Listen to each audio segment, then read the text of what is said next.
Welcome back to the 12th man. Delighted to have Niall Logue for this special podcast on a fascinating story. He's run for the next hour and a half, depending on how long we're going to stay on. But just reading through Niall's stuff, he's really in for a treat. Great to have you on, Niall. You're the second professional footballer I've done after Michael. Obviously, Michael Kennedy's story has been pretty much it's out there now at the minute. So just delighted to have you in, and really looking forward to the show tonight. No, appreciate it. Thanks for reaching out as well too. I'm looking forward to it myself. Top man. He's on 350 grand a week, and he's literally doing live streams on Twitter during a game like it's person. It's madness. Like, there's guys out there getting 350 grand a week for not even So only one quick start for me, and that is like only the one for Harley. My opinion is like the game of every season.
Hi everyone, and welcome back to the 12th man. As I said before the intro, delighted to have Niall Logue, former Derry City, former Derry and Harps, and current El Paso Locomotive defender. Niall, fascinating story. We have you in for, do you know what? I've had a mad week. See, to be honest, see with all the stuff that's going on around football at the minute, it's just a pleasure to have a football run. They talk proper football and not have to worry about all this Super League talk and everything else. Before we start, what did you make of all that stuff, the Super League? Because everyone was asking me, make sure they ask him what he thinks. If you were a player in the Premier League, what did you think all about it? I mean, I'm sure you agree. It's a bit of a shambles, like on the especially when you hear all the stories coming out, like all the players not knowing kind of anything that's going on, and they're just kind of finding out the way we were finding out in a sense, like, you know what I mean, just like through Twitter and social media and like Sky Sports and all that kind of stuff. Like, so, you'd be kind of sitting there just being mind blown in the sense, like, Jesus, like, where'd all this come out of? Like, do you know what I mean? Just being left in the back door, like. But I'm glad to kind of see it all kind of fold in a sense. Like, it's been a mad 3-4 days since it kind of came out. Like, do you know what I mean? So, but I think it would have destroyed all the leagues, not even just the Premier League. Like, do you know what I mean? Like, all the big clubs, and I feel like you can understand the project of it in a sense, like, do you know what I mean, for the big clubs, and like it is like this kind of like spectacle or big lure or whatever and stuff, like. But that's good on like the likes of Champions League nights and stuff, like, do you know what I mean, those one-off big nights where you get drawn against a big club, like two big clubs playing against each other. Like, that's the whole lure of it. Like, I mean, that's the whole lure of the likes of the Champions League and things like that. Like, but they have that kind of just on a regular basis. I feel like people wouldn't really buy into it as much as I feel like these big people in charge of the clubs like first thought. Do you know what I mean? Yeah, 100%. So I think I'm it's glad they say everyone enjoys everyone enjoys them games. It's like when you go out for a restaurant for a bite to eat, everyone enjoys it. But if it was just there every single night of the week, you get fed up with it. And I think that's what everyone was saying. That the fact you have to there's no qualification for it, and the fact that all these teams were going to be guaranteed it every year, would the games been as good? And obviously, we had all them. The players took a stand towards the end. Obviously, the fans made a lot of protests, and obviously, from like doing a bit of fact finding the New Year, a massive Man United fan. And sometimes people play football. There's loads of footballers, and they're not that interested in the actual Premier League football. They might see it as a job, might see it as a way of making money. Whereas you're a proper free fan as well as a player. So as well as all your stuff in America, I see you watch a lot of Derry City. And you obviously follow Man United. It's free fucking fun as well. So it's a pleasure to have you on. This is almost like a fan show. So the fact we've got a player but a fan as well on board makes it even more thrilling for me. So as I said, I just can't thank you enough for coming on.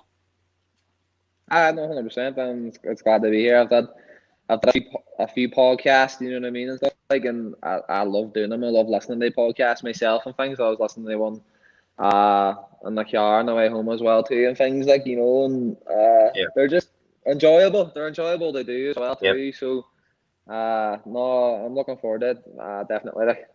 I was obviously never that fact fighting and watching videos on you, reading reports what people have been saying, and came across a video when you said that and this is exactly the same as me, when you almost learned to play football before you could walk. So you almost had a ball at your feet, obviously, and metaphorically speaking, before you could walk. So it was obviously something that was brought into your family, and obviously you stuck to the traditions. You wanted to be a footballer. You started very young, and you obviously started in your local area, top of the hill. And you were born in 1995, so you're a couple of years older than me. But at that time, on top of the hill, I'm from Gaela, so I wouldn't be too sure on it. But what was it like growing up at the time in that area, even as someone that was just looking to play football? Was it something that was difficult to do with that area in particular, because you had obviously the surrounding areas like Avery Street and stuff? No, not really. In fairness, like, I mean, obviously you have like the cross community, like I want to say like cross community borders in a sense, like, do you know what I mean? But that is there and things. But I mean, you just kind of stay there area and stuff, up on around top of Hull, got my scale, and I would say top of Hull Celtic is a big lure for any young lad whenever they wanted to get into football, and it's one of the biggest local clubs in the town and stuff, and it's been around for many years, like. So I was just kind of threw on it at a young age, hey, and I loved it. Obviously at the time, whenever like my father's the one who's from Scale, like, my mother's from Craigan, so I kind of had both sides, like, do you know what I mean? So at the time when I was younger, we were in Craigan, but my father like brought me over.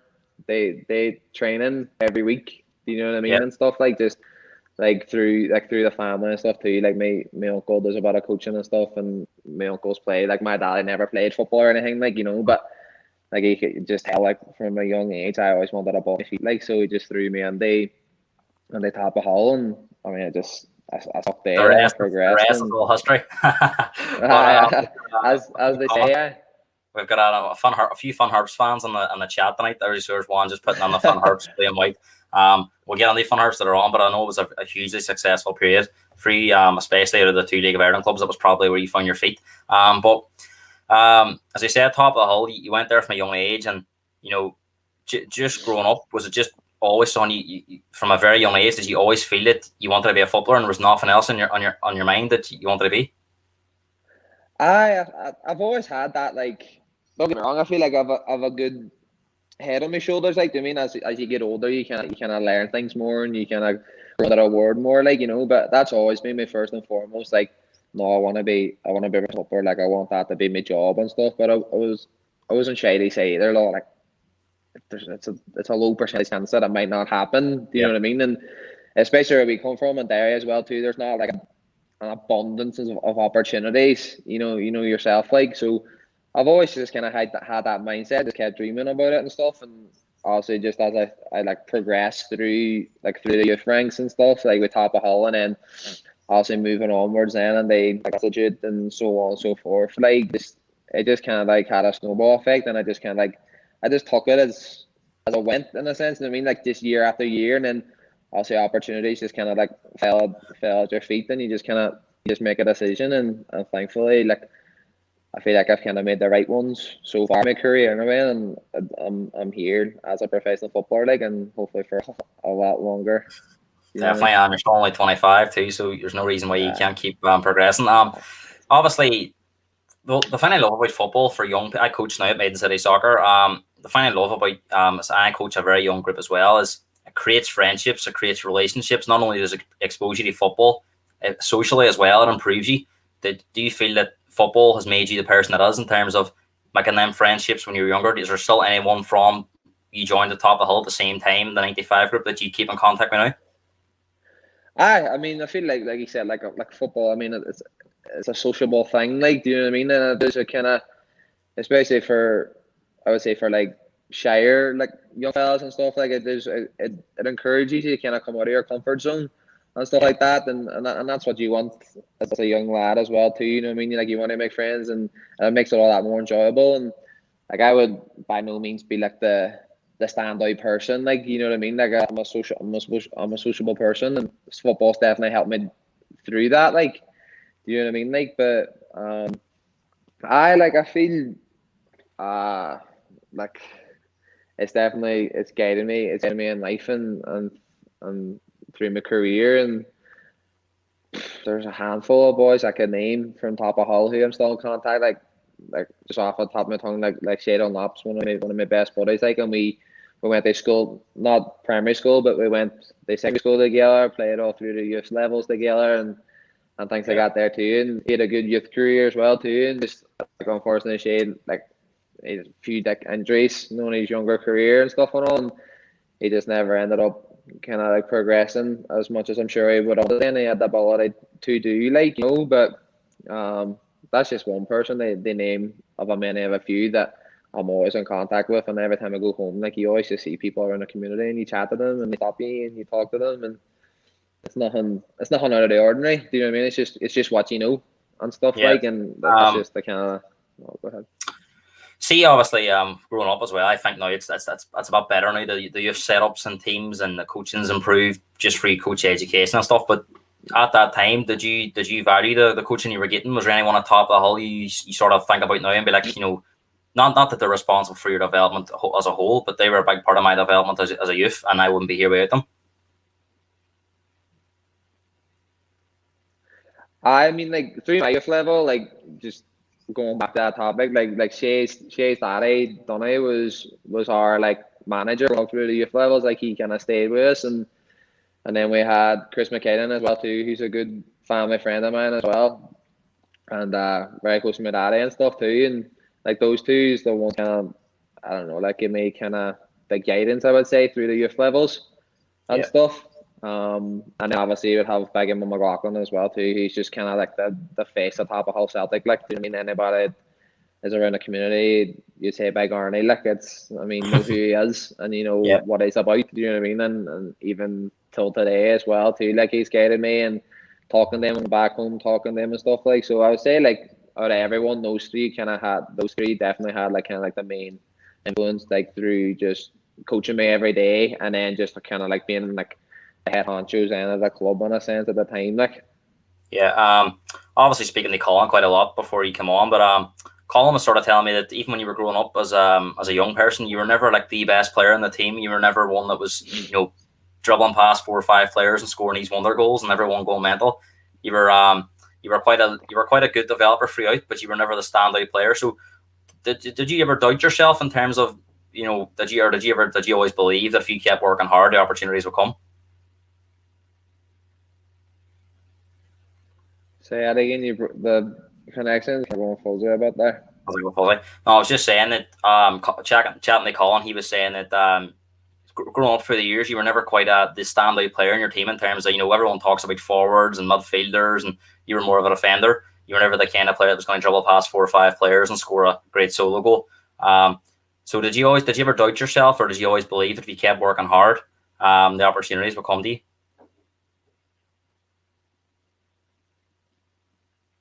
I have no idea what you just said there, now, lad. I'm going to be honest. The connections, pure per. That's terrible. No, if I maybe slow it down. Which is strange, because I'm like, I'm on 3 bars here too. No, I was just saying that. like, you're frozen on my end. Right. Let me see 1 second. Can you hear me now? Aye? Is that any better? No, like you're frozen on my end. Like, Yeah. You can't hear anything at all? let's see. No, unless you just want to kind of like sign back in or something. I don't know if you can do that. No idea if this will keep the stream going. What do you see? 1 second. See if we get you back on here.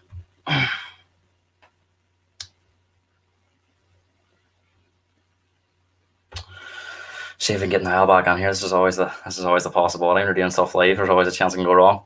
Can you hear me any better now, Niall? There we go. That's perfect. There we go. There we go. I was just saying, as you were going through youth, you were never Colin was saying that you were never quite the standout player in terms of, you know, a midfielder or a forward was going to dribble past 4 or 5 players and score a great solo goal. But he did see you were a very hard working player. You always had ability, but you were never quite the standout in terms of, you know, as what I was saying, that sort of number 10 type of player. But did you always feel that if you kept working hard, opportunities will come later in life?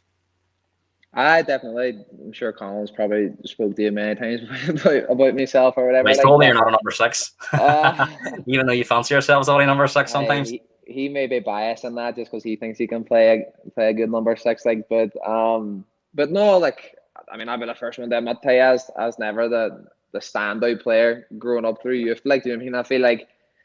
I started as a left back, and I think the only reason I was 3 under the left back as well too is because I was probably one of the left footers on the team. Like, do you feel that that's still something that's wrong with you? Where maybe you've set up that sometimes they do see a big man, they go, "Well, I'll play him at the back," or, you know, he's left footed, let's just stick him on the left hand side, in terms of maybe trying to maybe not shoehorn him on the position, but try and play them more positions as well.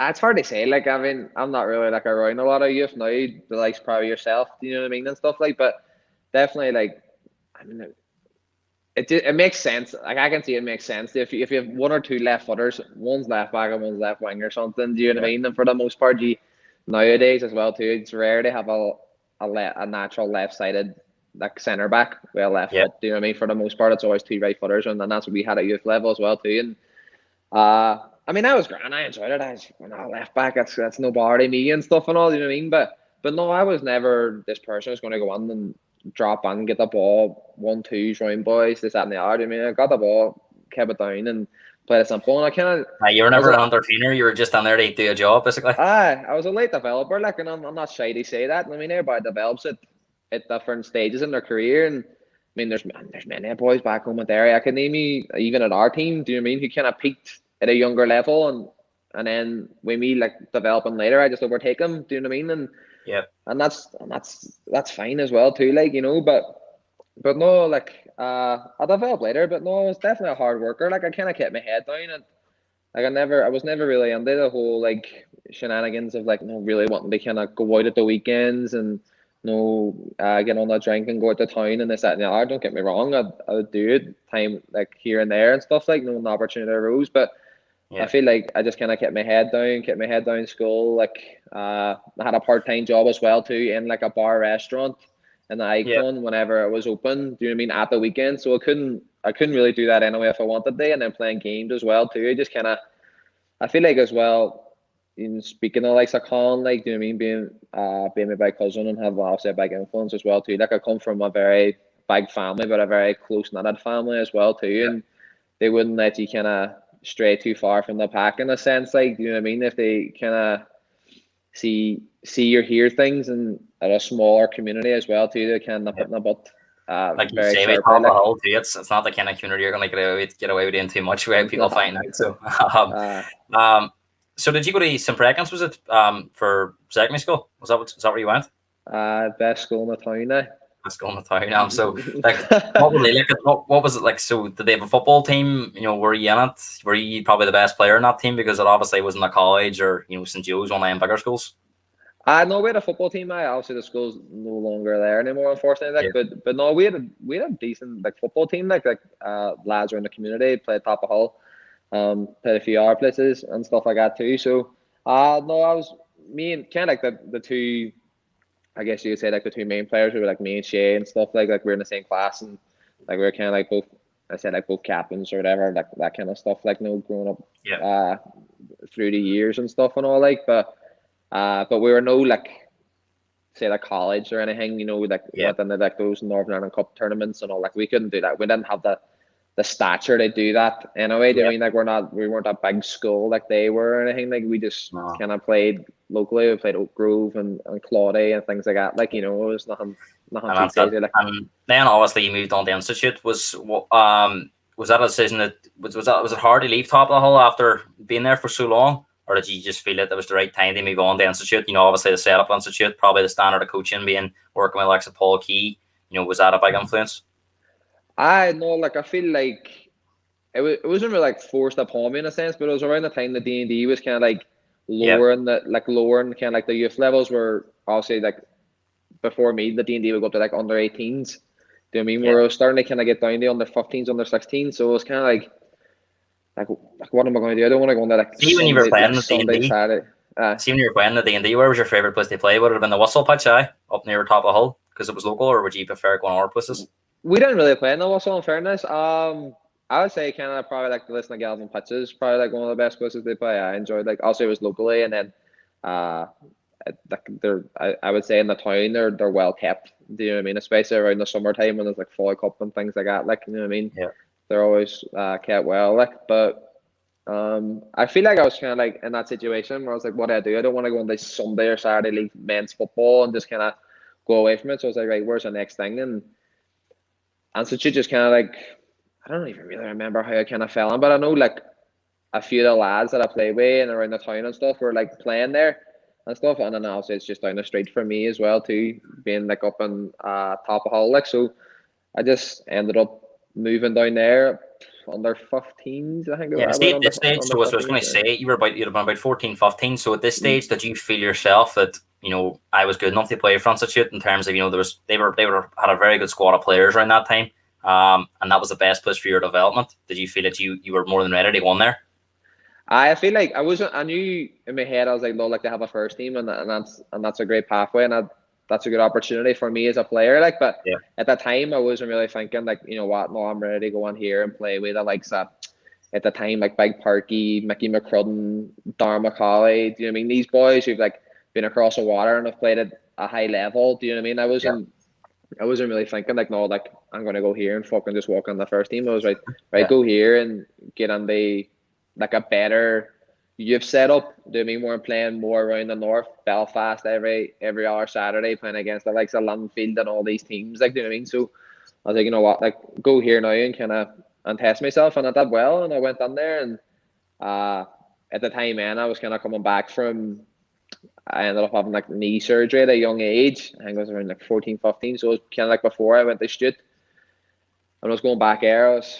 And they had like at the time they had a good left back, and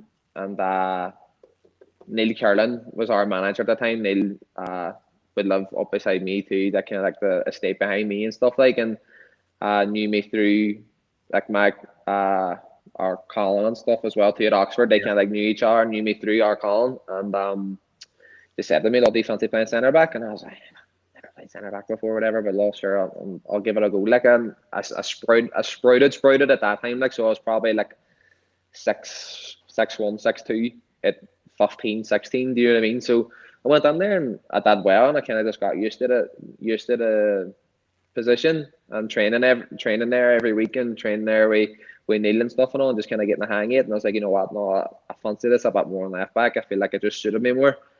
Yeah. And then just one thing led to another then, and obviously going up and through the youth levels, and I was a captain of the under-19s when I was. Can I say captain the under-19 final that he's won the League Cup? No, I was captain under-19s at what, like 17 and stuff, like, do you know what I mean? And we had a really good under-19 team. Do you know what I mean? Were you ever captain at Top of the Hull times as well? No, I was never a captain at Top of Hull. No, I was more of like kind of the main players at that kind of level. The likes that we had, like kind of like Conor Kelly, like Bunyan, Dylan Casey, even the likes of like Lachlan Toland and things like that. Like they were kind of like the more. Because it's a great honor. It's a great honor to captain a team. You know what it is, and it's something that followed you throughout your career after that. That it wasn't the last time you put on the captain's armband. So like, the coaches just see certain characteristics within you that just they always wanted you to be captain, or were you quite a big voice in the dressing room? What way did it work for you? I feel like for me, I'm more of a voice on like I do like I'll speak up and stuff if I want to say something in the change room, but I'm not very like on your face. Like I feel like I'm a very vocal football player. Like I don't really know where I came from. Like it just kind of like just came out Would of you me. say Like you're more of a silent leader? You sort of try to lead by example, and you'll say things if you have to, but you just try to lead by example, or would you be if somebody did something wrong, you'd be straight on pulling them or something? No, I wouldn't say really I'm a silent leader because on the football pitch, like I'm the first they say something on the first, I'll be Yeah. very loud, I'll be very vocal. They be players that are referee and stuff and all, and I'm sure Colin can testify to that as well too. Like, Yeah. but no, like I'm a very vocal person, and I don't really know where I came from. I just kind of was given it and got the opportunity, and I think I just kind of rolled with it. It just suited me and stuff, and I think it just suited kind of like the personality I had and stuff. Like I would get along with almost everyone. Do you mean I'm a sociable person? I'm an approachable person as well too, not just with players but with managers, and I can kind of like get messages across to people. Do you know what I mean and stuff like so. I was captain on when we were under 19s and stuff, and then obviously just kind of I feel like that just gave me like a wee extra boost at the time as well too, like performance wise, and then obviously like the likes of Paul Key and and Bugsy and Dunge and stuff who were in the first team, them three kind of came knocking on the door and at the youth level and kind of started inviting me to trainings. So like I would do some nights like I would do 19s training, just say from 6 to 7, and then I would stay then from 7 to half 8 with the first team. Do you know what I mean? Just straight after, and then kind of got introduced to it that way, and then I was on like the bench and stuff, and getting invited to games at the weekends and getting a few minutes here and there. Like so. See, at the time you were training with the first team and getting invited to these games. What kind of names run the first team? Like I mentioned there, like Parky was there. Marty Gallagher was Nets, Mickey McCrudden, Darren McCauley, Andy Devlin, Decky McKeever. Yeah. So of course for you that's a big thing because you're learning off experienced pros who've been over there and done it, and they're playing like the likes of Parky would have been towards the end of his career. I know Mickey would have been young at the time, so it was a good mix in there as well between about players that had experience and obviously young players who were a couple of years older than you that were very talented as well. So it was obviously a great setup to be around, and you must have been buzzing at the time. I know 100%. I feel like those like the four, like Parky, Mickey, Andy, and Darren were kind of like the four because obviously they're all from my community, and then. I mean, anybody knows Top of Hall, you always know Darren, Andy, and Mickey. Like they're like the three, like they kind of came through and that it all through Top of Hall. Like you know what I mean. So having those four influences at the club, and then me being a young lad coming in, like they did definitely kind of put an arm around my shoulder and integrated me pretty well. Like do you know what I mean? And talk to me football, but also just kind of like as a person as well too, and just knowing like my family and where I come from and the type of person I was raised to be. Like, do you mean that definitely helped massively? You know, and then obviously then the likes even like Bugsy, Dunge, stuff like that. Like they knew they knew like my mother and her side of family on the Derry side and stuff. Like, do you know what I mean? And then Keizo went as well too. Just obviously getting to know me through the likes of those lads and stuff. And I mean they're all massive and kind of like where I went with my career like at the time. Yeah, so you obviously got your debut then. Kesey gave you your debut for Institute. How did that feel at the time? You know, breaking on that team, you'd obviously been there a few years, but you know, captain under 19 team, and even leading up to all that, did you obviously won the trophy in the League Cup, but had you won before we topped the hull at our teams? Was that your first trophy? No, like I won my Top of Hull. Like one of the main ones we kind of won my Top of Hull, I would say, is like we went over under, I might say like 13, 14s. We went over and won the Air Cup in Scotland. We went the whole tournament undefeated and stuff, and we fucking smashed it. Like in fairness, Yeah. like do you know what I mean? And that was kind of like this is like trophy. Do you know what I mean? And I feel like because I seen a video that you said football for you is all about winning trophies. So obviously you have that competitive and no, you don't care about anything else other than winning, which is great because I'm very much of the same mindset. So was that when it started for you when you got that first trophy? You always wanted a 1-1-1. I feel like I mean I definitely have a massive competitive attitude. Like anything I do. Do you know what I mean? Like I'm competitive and fucking from football to board games, like, do you know what I mean? Monopoly boards get turned over. Do you know what I mean? Like, I wanted it, like, do you know what I mean? And it's just the competitive nature of me, like, so Yeah. I feel like winning that at the Air Cup, it was kind of like, it was that butterfly moment, like, oh, no, we won a trophy and stuff and all, like, do you know what I mean? And then obviously won up by 19s and things like that. It gives you that, like, as well, obviously. No, no one given like the opportunity to lift it as well too. Like, it gives you that wee bit of an extra, like, no, like, this is why you want to play football, like, do you know what I mean? And don't get me wrong, money and all that kind of stuff, that's fucking great, like, do you know what I mean? And I'm not sitting here saying, like, talking like I'm in the Premier League or anything and money's not an issue or whatever, do you know what I mean? Of course not, like, but I mean, it's from a young age, that's all you want to do, is you want to play and you want to win. And obviously winning trophies, winning leagues, winning cups and stuff, like, do you know what I mean? So no, it was great, and I was always a learn, and getting my debut in, like, obviously I was fucking shitting myself in a sense. Like, I mean, you're a young lad, you're training with him every week is different than kind of like going under that like game situation and stuff, like. But did you know you were getting your debut, or did you come on as a sub, or what way did it work? Or were we told like you were going to be starting a game, or? I'm not sure I came on as a sub, but I think a big help was like Big Paddy McLaughlin as well too. Also, Big Paddy, big good friends with Paddy now as well too, Cliftonville and stuff, like. Tried to sign me there a few times. My heart, like, if it comes across this, he'll know you're not available still. But no, Big Paddy's a big help too. Obviously, fucking monster of a centre back, like, do you know what I mean? And a great person, like, do you know what I mean? So he definitely helped me through it and talking to me and stuff like that there. And I kind of just came into my own then as well, and just kind of went from one thing to the other, like. Yeah. So obviously you break on the first team, and then after all that, you're obviously at this stage, you're about 18, 19. 17, 18 now. 17, 18 was it? So obviously the American, it was a scholarship you went to. How did that all come about? And, you know, how did you get involved in that? And what made the decision? Obviously at that age, 17, 18, people move to England and struggle. Moving to America, because you're not going to have frequent visits from parents. You're not going to be able to come back every other weekend. You know, you're out there long term. So what made that decision for you at the time? It was always something that was kind of in the back of my mind, in fairness. I've always, I feel like I've always wanted to move away. Do you know what I mean? Even if it wasn't for football, I feel like I've always, like, asked my dad or anything, I was always like, no, like, I'll go to Australia, I'll go to America or New Zealand or something. I wanted to do something. Like, I don't want to stay in Derry the rest of my life, and I kind of always had that mentality. And then to be able to do football and school together was like the perfect scenario. Like, do you know what I mean? So, I was working with Andy Devlin at the time. He went to America for 2 years and stuff, and then came back. So he kind of had the know-how about it, and I have good friends with Andy as well too.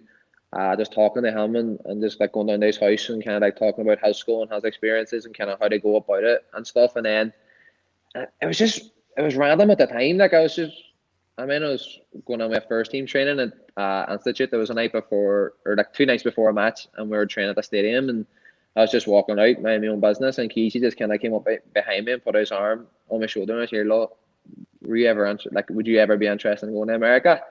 And I was like, funny you say it, like, I've kind of been talking to Andy and stuff about it, do you know what I mean? And obviously I'm coming to like the end of my A levels, my last year of school, so I'm kind of flirting with the idea, and he's all, Lord, there's a fella from America coming to Sturban, I forget what you call it, the school Sturban, secondary school in Sturban. They watch a few players, like Holy Cross, was it? I think I might have been that school, Holy Cross. Watch a few players. Do you want to, like, I'm putting a team together, just a few lads, do you want to play? I was like, Jesus, no bar. So I ended up having to say to my parents at the time and stuff, like, fucking, I'm going to have to skip school here to go up and kind of do this thing. And they're like, no, like, you need to go to school, whatever, like, your last year of school. Like, no, like, I'll need to go up.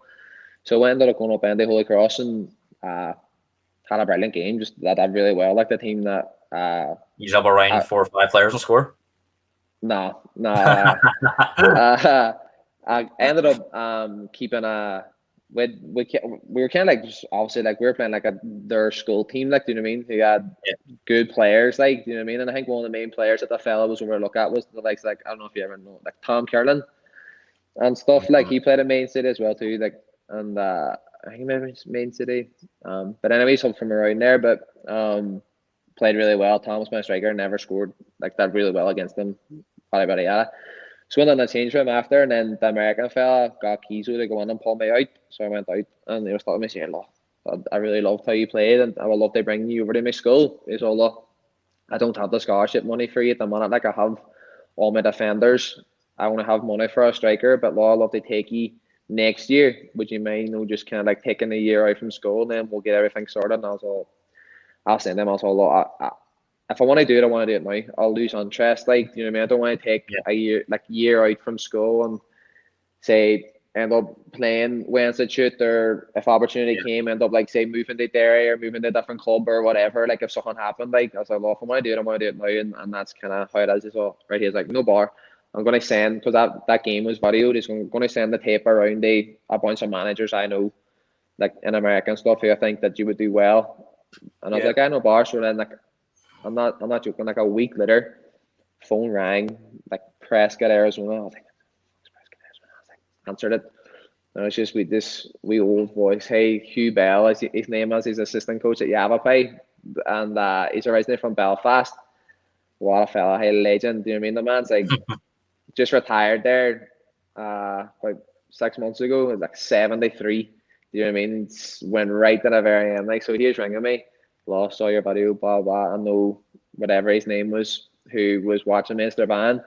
I would love to bring you over to America. So then one thing led to another, and ended up being obviously within the space of probably like 3 months. Ended up signing the scholarship, send over all the stuff, and kind of like making the At the move. time, obviously, you were on Manchester's books. Were they quite happy for you to go to America? You know, you had an opportunity to go there, or were they like sort of devastated that they were losing obviously a promising young player? How did it all go down? No, they're very supportive. In fairness, I went in and talked to Kizo and stuff as well, and he was saying on that, like, you can always come back. Like, he's all like, we're not going anywhere in a sense. Like, do you know what I mean? Like, you can always come back home, and it's a good opportunity for you to go over to a different country, different culture, live in America, and obviously like play football and do school.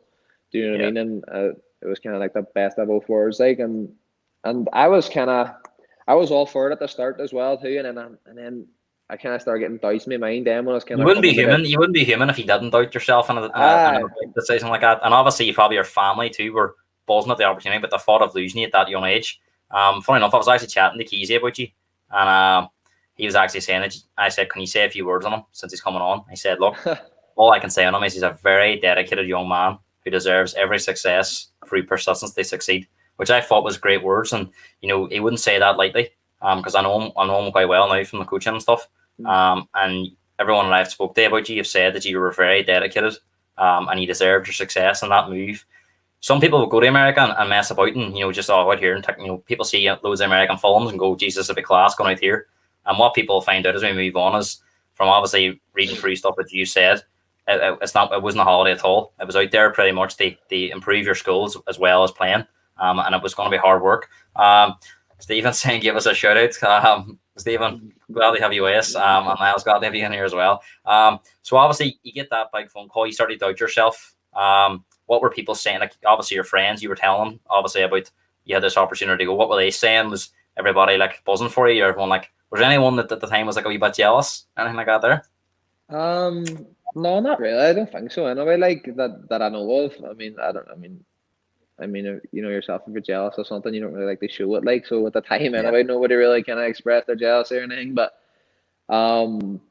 no, everyone was kind of like all aboard. Like, my mates were all like, "Oh, fucking go for it!" Like, do you know what I mean? 100%. Like, we'll come out to you, blah blah. They're still yet to come out to me. Like, do you know what I mean?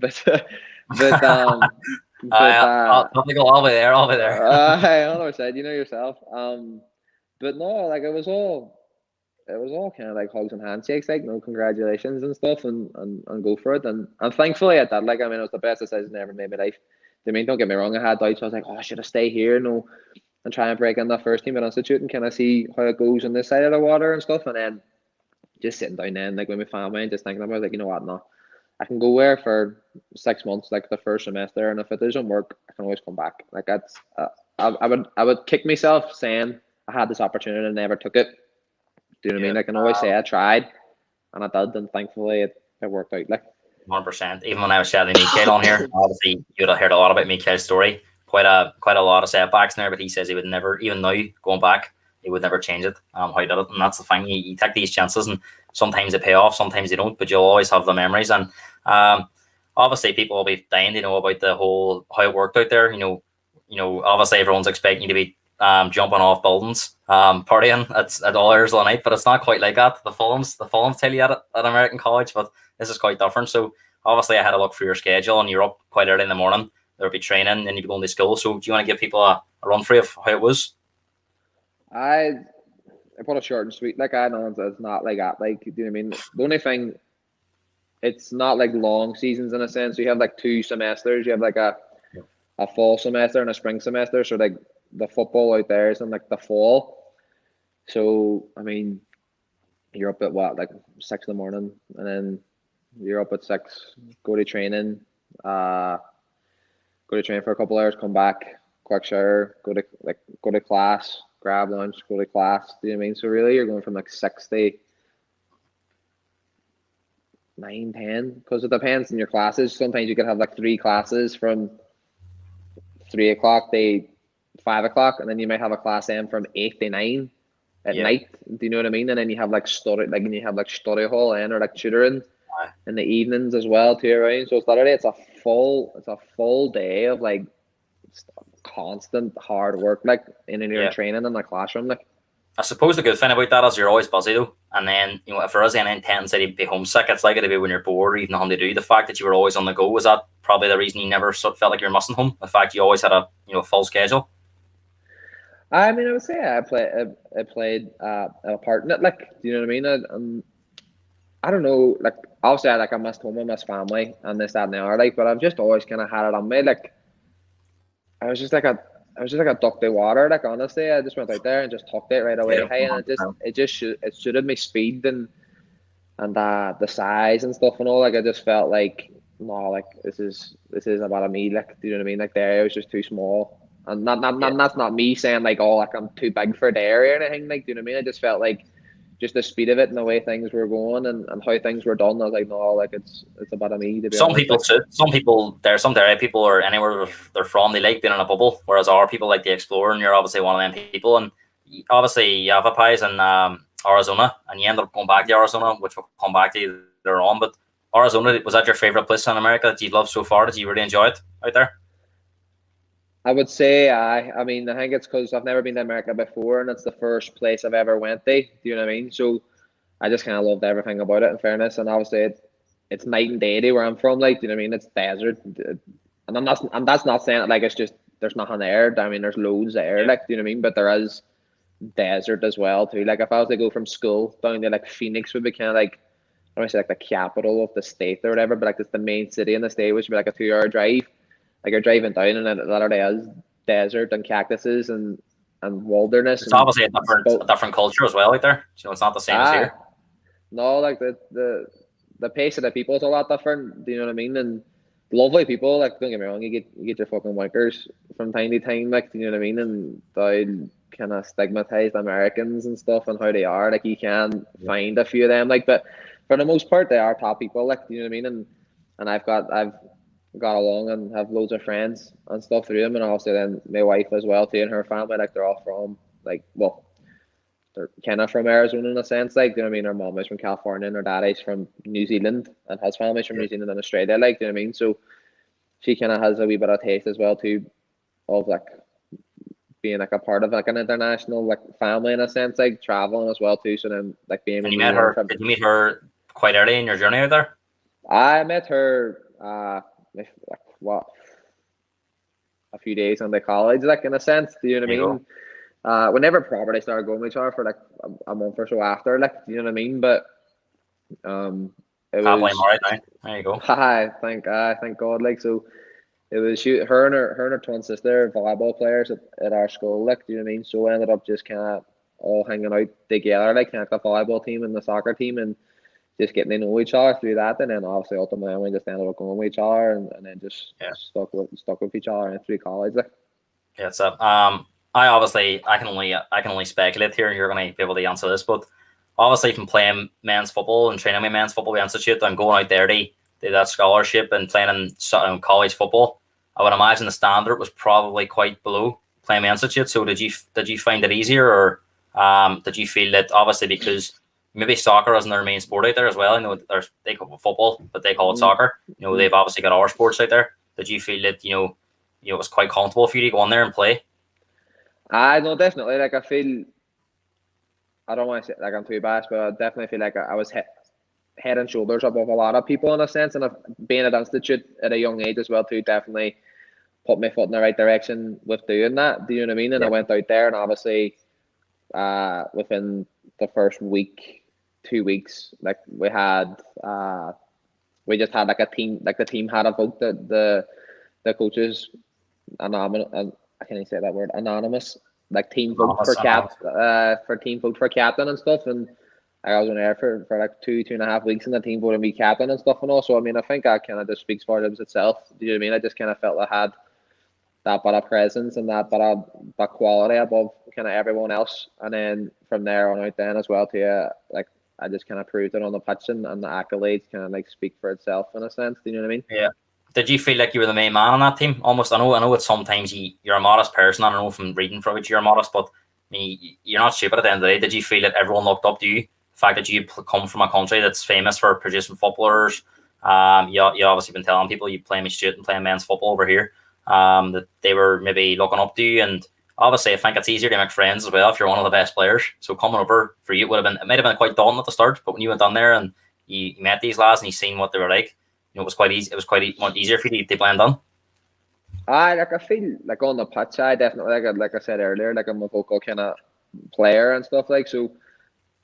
They didn't really have a choice in a sense. They kind of like look up to me in a sense. I mean, I was always kind of there, either on their face or not in their face, like. But no, like I mean, I got along with everyone there, and I feel like everyone kind of like talked to me well as well too. And I just kind of had, I kind of just like once I was named captain and stuff and all, I wasn't very kind of on your fist. Like I was, if you need something, no, come to me. My door's always open. I'll always speak to you, and I feel like I try to integrate myself well with everyone. Like, do you know what I mean? So I was never a kind of like pull you aside and bark at you kind of person. If I had to do it, I would do it. Like, but for the most part, like I was just if you need anything, let me know. You can always talk to me if you don't feel comfortable. You were quite easy. You were quite easy to approach. So would you say that? Obviously, I read through the campaign. He's unbeaten through the campaign and stuff. In one of them years. And did you feel that you created that compared to some of them? You always said you wanted to win and stuff. So did you install that within the team, or was everyone on the same sort of boat? I feel like the school in general already kind of had that status. I mean, it's the best junior college in America. Like it's breeded like MLS players who are still playing today. Yeah. Like probably one of the most famous players that ever came out of there would be Roger Espinoza. I mean, obviously he was kind of like me. We went to Yavapai, and then we both went to Ohio State. Now he played at Wigan, he played an FA Cup final against Man City, all kind of things like that. Like, do you know what I mean? So the school kind of had that status already. But whenever we went there, like my first year, the coaches really recruited very highly. And then I feel like we just kind of like took it to a different level that year. Like we were smashing teams like 11-0 some weekends. Like, do you know what I mean? Like the difference level, the difference level was significant. Do you know what I mean? So, but I definitely feel like you kind of like laid a law at the start in a sense, and kind of the standards. And I feel like just kind of like bringing the way I played football just naturally, and how I did with like institute and then through my career and stuff and all, just kind of bringing that with me. And some of the players were probably kind of like, we're kind of not used to that in a sense. Like, do you know what I mean? And the kind of like the hard football in a sense. Do you know what I mean? Like hard tackles, strong personality and stuff like so. But in fairness to a lot of them, like they adapted really well. And I mean, we were successful for many reasons. Like, obviously we talked about maybe the standard not being as good in terms of the playing standard, but one thing I would imagine was better was the facilities. Probably the physio, the treatment and stuff, was that all top level? And even what kind of crowds were watching these games, these college games? Was there big numbers at them? I mean, the facilities, I mean, second to none. Like especially like the likes of going on for treatment and all that kind of stuff. Like anything you kind of need, it's all there. Do you mean like you have your own physios for your team and stuff, and athletic trainers and this, that, and the other? It Like, felt so quite professional then, so it did. what is it? It felt quite professional then, so it did. No, definitely. Like, do you know what I mean? And the crowds as well too. I mean, it was a small enough community, like, so a lot of people followed the school. It was a big heart, like a big heart in the community, like. So if you're playing like one of the bigger teams as well too, I mean, you could be getting up to like 3,000 at a college game. For like a smaller It's college crazy, in a isn't it? small town too, it was good. Like, do you know what I mean? And especially Did you, my first year, like we were like everyone was kind of like, oh, like this team is going places, like, so more and more people came out, like, you know what I mean? and obviously some people might not enjoy playing in front of a big crowd, but obviously from getting to know you, you probably really enjoyed that. You know, the loving the fact there were so many people watching. You being the captain and stuff was, you know, did you look forward to every match just as much as you could? I relish it. Like, do you know what I mean? Yeah. It's like the bigger the crowd, the better. I feel like. I mean, obviously the bigger the crowd, the better the atmosphere and stuff. Like, do you know what I mean? And Yeah. it just gives you that wee bit of extra, like that wee bit of extra boost in a sense. Do you know what I mean? Just the adrenaline and stuff like that there. But then like once you're playing, then like after like a few minutes, you just kind of you drain it out. Like, do you know what I mean? Like just playing and stuff, you just kind of just go back to kind of how you would play in training and how you are just as a football player. And like obviously over the years, and until you learn, they kind of do that better. Do you know what I mean? Because it can kind of be daunting for a lot of people, you know, and stuff. And I'm not, I'm not sitting here saying I played in front of like 50,000 people or anything. Like, do you know what I mean? I haven't played in anything like that there, but like, I've played in like decent sized crowds and stuff and all, and it's just kind of like just drowning it out. Then just kind of like playing your game, and that's what I look forward to. You look forward to seeing the crowds and hearing the noise before and the warm ups and stuff and all, but once you start playing and the game goes, it's all irrelevant then, like, in fairness. Yeah, and that's one thing that you wouldn't have got here probably. Obviously, you would have got a crowd playing men's football, but you know, at that young age, if you were playing under 19s, you wouldn't have had 3,000 or 4,000 coming to a game. You know, and you wouldn't have been in that great weather and them great facilities. You'd been playing in a mud bath. You know, so that was one thing about the experience. It was class. Like, you know, when I look at that and I can only imagine what it was like. And I'm slightly jealous, if I may say, but that season unbeaten, and I don't know how the sort of format works out there, so you'll be able to fill me in more now, but he's played Phoenix then, was it? And he's lost. And that was something to do with not like in a playoff or something, I'm not sure. So how did that all come about then? Losing to Phoenix, was that quite a devastating blow after such a good season? So how it works out there, and it's kind of changed a wee bit now, but at the time anyway, so you have like your kind of like what they would call like your regular season, so it'd just be like your league in a sense, right? And then you have like the top 6 teams then going to like a playoff for going after like the national championship. So you kind of have like your league, and then the national championship is like it's basically going on like a cup competition in a sense against like the other best junior colleges around the country, and it's always at one location. So it is like a cup competition in a sense then, right? Yeah. So also we finished the league. My first year we won the league with like 6 or 7 games to go. Like we were undefeated. Like we just won it outright. Like. So we had to bye the first round of playoffs. So then we were on the last 4, and then we won. No, sorry, we got to bye the first round, and then we played Phoenix in the last 4, so the semifinals of the playoffs. And we ended up losing in overtime. You call it like goal. Extra time. It's not even like extra time. It's literally like it's extra time, but if you score, the game's over. Like it's devastating. Stupid rules, like, you know what I mean? And it's just after like having a number, like by far like the best team in the country, and this, that, and the other, and we missed out going to the tournament because of this. Like we should be like where it is now. They changed it where like if you finish first in your league around all the leagues in the country, you automatically get into the tournament. Yeah. Where back then, like obviously we should have been in the tournament already, because there's no point. Like, what's the point in winning your league? I'm looking at you now, and you're still raising about that game. And that's usually how dedicated you are to your sport. Do you know what I mean? And that's what I love. It's a bit it gets the blood boiling a bit, like, do you know what I mean? Because if we were in that tournament, like I'll say that year, the tournament, like we were hosting the tournament, and obviously like we never made the tournament, so it was kind of like an extra shot in the foot, like, do you know what I mean? And we watched that tournament, and the teams. There was the team that won it, like we would have, like in my opinion anyway, we would have beat them in the final. Like I feel like player for player, like we were a lot stronger. But that's just at the end of the day, that's kind of how football goes, and you kind of have to adapt to situations, and how they play. That was the one that got away, the trophy. Exactly. you at that time, how serious was the link to San Jose earthquakes? I read about that. Was there much formal in there, or was it just really like talk? I was kind of like really like talk more than anything. Like the manager also had like contacts all around the country and stuff and all, like, so it was kind of nothing like really concrete. It's more kind of up in the air and stuff like that there. And obviously like I knew going to moving on to like a bigger university was the next step I was going to take anyway. Like, I suppose the good thing about that was the fact that you were playing well was creating that kind of talk. So you could take something out of it in terms of, if no one was talking about you, it wouldn't have been so good. The fact that obviously you yourself, that probably wasn't going to happen, but the fact that you were even getting linked with a move like that, it shows you how much progress and how well, and even how that gamble going out there has paid off so far.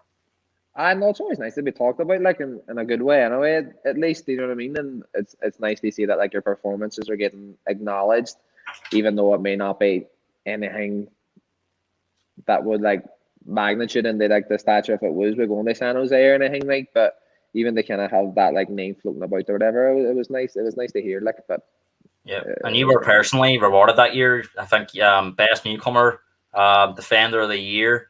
You won all sorts of awards. So how were you feeling at this time? You just on top of the world? I mean, I feel like it was just a lot of this kind of like hard work. That kind of like helped me get there. Do you know what I mean? It was like just kind of like being dedicated to the sport and kind of keep my head down and just performing and stuff and all. And it was nice to kind of like be voted and get those accolades. Like, it's always nice to kind of have that on your CV. And as I mean, the first time or the last time that I've got it, like, do you know what I mean? So it's always nice to add, and it's always nice to kind of like be recognized for like your performances and stuff like. Yeah. So the move to Ohio, how does that work? Was that always going to happen, or was that just something that you decided then when you were out there? How did that come about? So like the school I was at, Yalapai, so that's like it's considered like a junior college, so it's only a 2-year university. So then you do like your freshman year and your sophomore year. So then obviously you have another 2 years left. Then they finish your degree, which would be your junior year and your senior year. So then I was like, you have like big, what you would call them like Division 1 universities, which is like the biggest universities around the country with the biggest programs. So then after a lot of those programs, we would like follow junior college programs, because then you're transferring in players who kind of have like 2 years of playing experience, and you can get like a lot of good internationals through junior college, which a lot has kind of come through that. And so I just kind of basically like after my sophomore season, my second year, just obviously get like a lot of letters, a lot of like emails, phone calls from like big universities, and then you kind of I just had like a big list of a lot of big universities. I kind of like saying, no, we want you to come play for us. Like, can you come out and visit this, that, and the other? But you only get like 4 official visits, which means like those school pay for you to come out and visit their like facilities and the program and meet the coaches or whatever. So you kind of have to like do a bit of research yourself and then kind of pick and choose which ones you want to go to. Do you know what I mean? So Ohio was the one you chose. Was there any particular reason why? And is that quite far away from Arizona? Is there a massive travel? Like driving wise, it's probably like a 3-day drive. Like, 27 hours or whatever, or something like. Do you know what I mean? Like probably like 3.5, 4 in a plane. Yeah. So it ultimately just kind of came like just weighing up all the options. It was the biggest, they would call conferences here. I would just say like the biggest league. So you have kind of like the 3 main kind of like conferences, which would be like the Big Ten, ACC, and the Pac-12.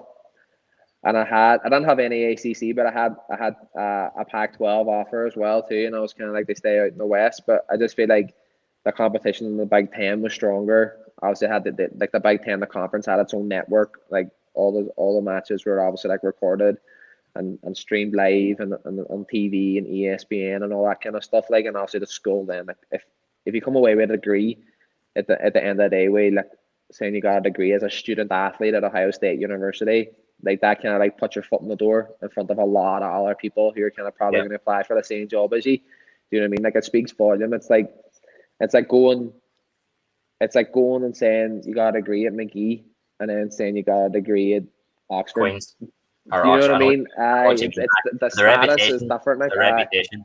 So did you do all this on your own, or were you talking to family back home, or were you talking to Kelsey about it? How did you decide ultimately to go to Ohio? All of it, honestly, like family, Kelsey, coaches, everything, it just kind of like all plays in. But then also at the end of the day, it's my decision, and you just Yeah, kind of like take in information from everyone, like, do you know what I mean? yeah, And then just kind of ultimately just weigh up all the options, and that's the one I ended up choosing, like. yeah. And did you settle on quite quickly? Seeing you played 18 games in your first season with Ohio's team. Was that different to playing with back in Arizona? And did you enjoy it just as much, if not more? I know I settled on pretty fast. Like I said earlier, like I talked to water. Honestly, like in new surroundings, to just kind of adapt. In fairness, like and Yeah, uh, I know I went on there and obviously like they brought me in. They kind of like be the main center back and kind of like be that main focal point and stuff. And I just went straight in and uh and did that. Do you know what I mean? And I played every minute of every game and I thought you like said you, think that year. you set a record for playing the only player to ever play every minute or something like that. It was a record breaker, was it, or something like that?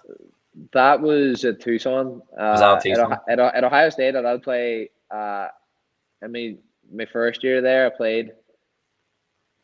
I think I might have missed one game I through. think you played 18 in the first year and 19 in the second year. Was it? Was I that? think I missed. I think I missed one through injury, and then the second year I missed one through suspension because of Yeah. the red card.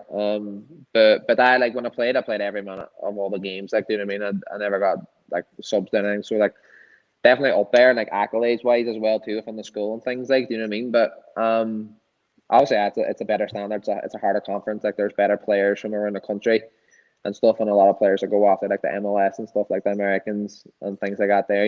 So no, I enjoyed it. It was a good conference. If I would pick and choose between the two, I would choose probably like my junior college. Like I just felt like I felt more comfortable there, Yeah. like just more natural there, and like Yeah. a lot of good friends there. But like obviously playing ways and facility ways, I would choose Ohio State. Like. Yeah.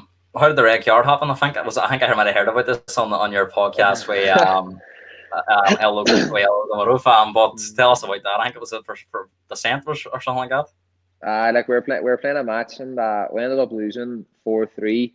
It was a blustery, wet, crappy night. Like and but we actually battered the team. But some of the reffing decisions that gave them goals was shit. Like two of their goals were literally 20 yards offside. Like it was shocking.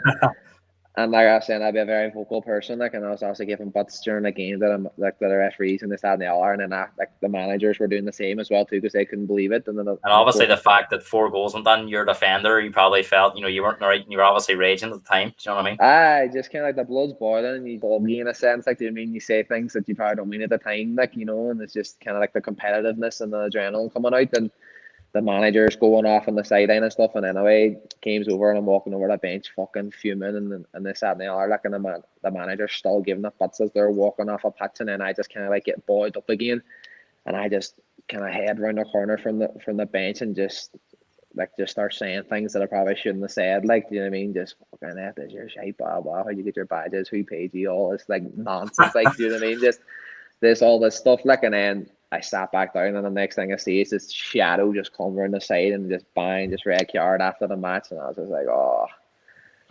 Collins in the Couldn't chat, believe they stand some facilities. There's no choppy pitches over there. I'm glad to have you with us, Colin.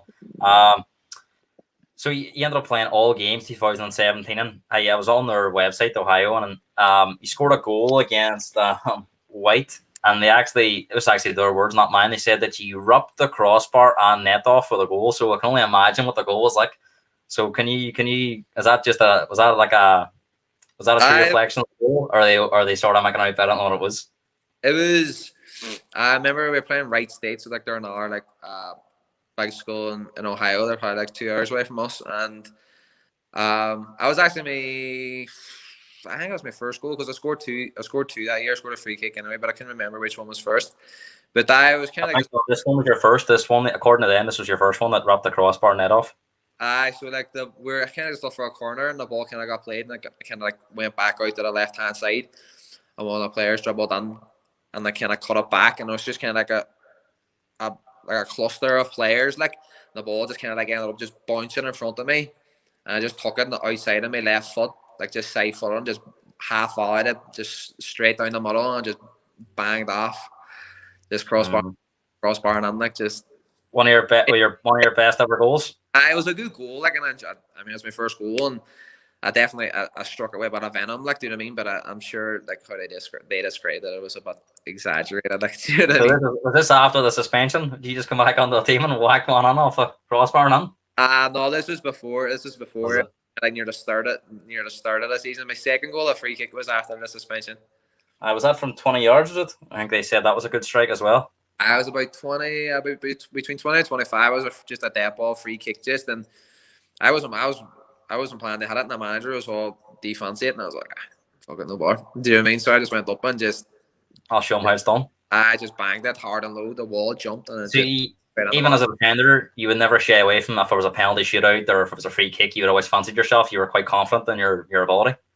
I know 100%. I fancy myself. Like, I definitely fancy. Like, I feel like as a centre back, like, I would back myself ability wise against kind of like any of the centre backs in this country, at least anyway. Like, I pride myself in being like a technically ball playing centre back. Like, I feel like I've always kind of had that in my locker growing up, and even more so now. Do you know what I mean? Like, I pride myself in my passing, especially like my long balls and me, like breaking the lines and stuff like that there, and kind of doing Funny enough, passes that our players would kind of do. Like, do you know what I mean? yeah, funny enough, a lot of the reports I've seen have backed a lot up that you were very good on the ball. So did you always fancy, as Colin was telling me, no chance, but you could play as a number 6, or you could play in midfield, or you could play further forward and get more goals because you were quite technical. And you always said yourself, you always liked to play from the back, which is something that you see a lot of defenders just love hitting it long and getting the ball out of their own box.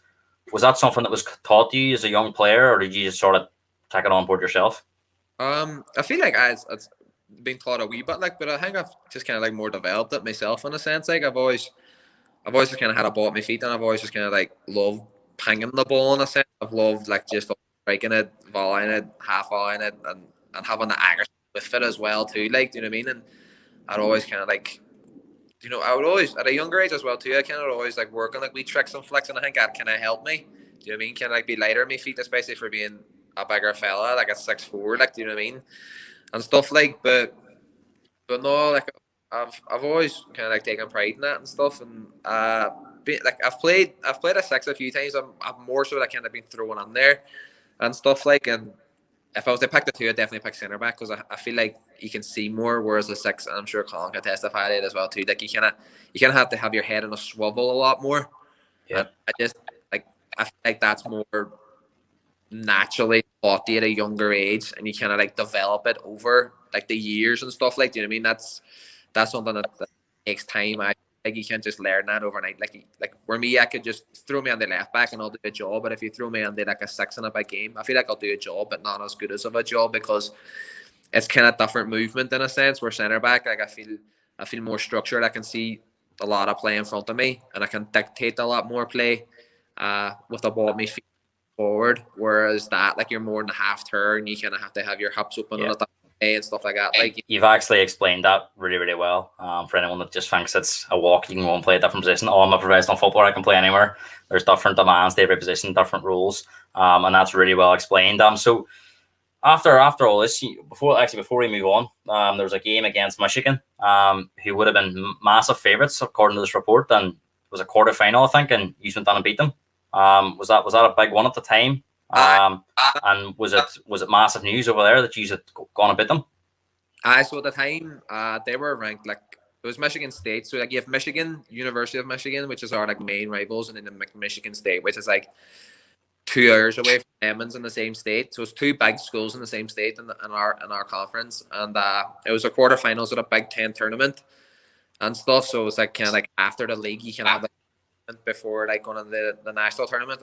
And they were ranked like nationally out of all the schools in the country, like top 10 at the time. Like, they had a really, really strong team. Like, and we were kind of really good start of the season, and then kind of like tailed at the end and back up a lot of stuff. So it was one of those.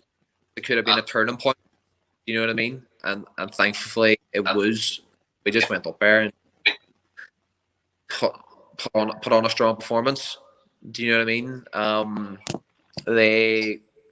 They just kind of like done fun weather conditions, kind of rough one day, kind of soggy kind of pitch, and like Duggar came away with a one. Kind of like, excuse after excuse. Do you know what I mean?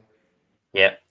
So it's obviously great to beat your rivals. So after all that, there you obviously graduated, and your time over there was finished, and you always wanted to play in the League of Ireland. So when you come back here, was it, how did the Derry move come about? Did you go and train with them first, and then they signed you, or what way did it all come about?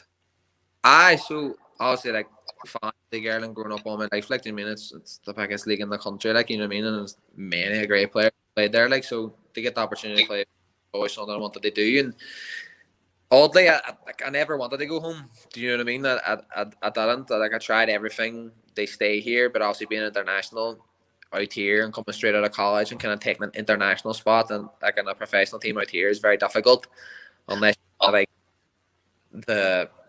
have an in with a team where you're kind of like the elite of the elite, which some are that come over here, and like the likes of like just they say off the top of the tongue, like Jack Harrison who's playing for Leeds.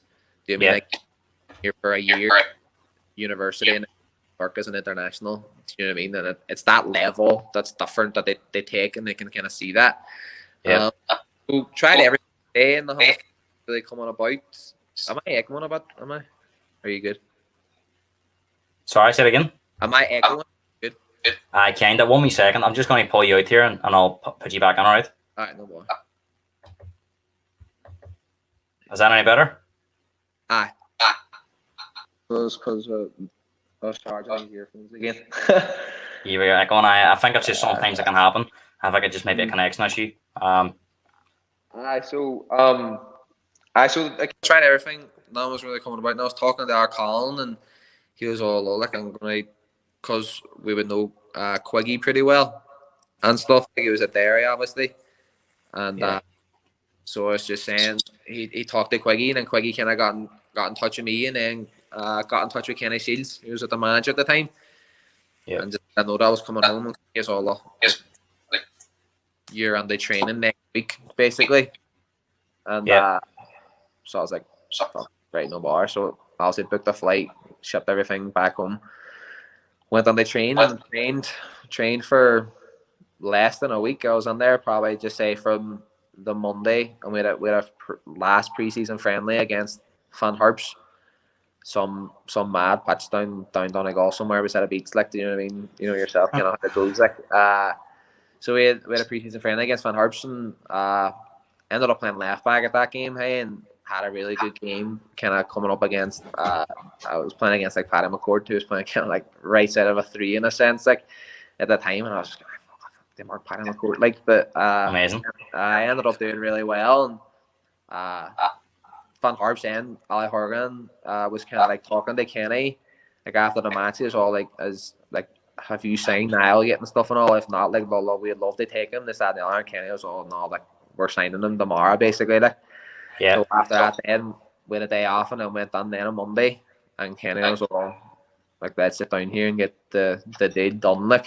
So tell me this, see when the deal was getting done, was Agent Colin involved? Was he in your ear? Was he negotiating on behalf of you or anything like that there? I know that he was just kind of like I'll say I can a lot of it on my own sense, like going on and talking and stuff, but I was kind of like talking to him afterwards, saying, this is what they're looking for. What should I kind of back way, that and the other? Because it was my first professional contract. I never really done it before. I kind of had a fair idea of like what they do and how they talk, like just like in years, like. But I went on there and I was talking to him and kind of like how they counter offer and this, that, and the other, and then obviously getting it done and talking to him and working with him as well too. That helped. Like, luckily enough, I never asked for a wee bit of a percentage of the stake, like. But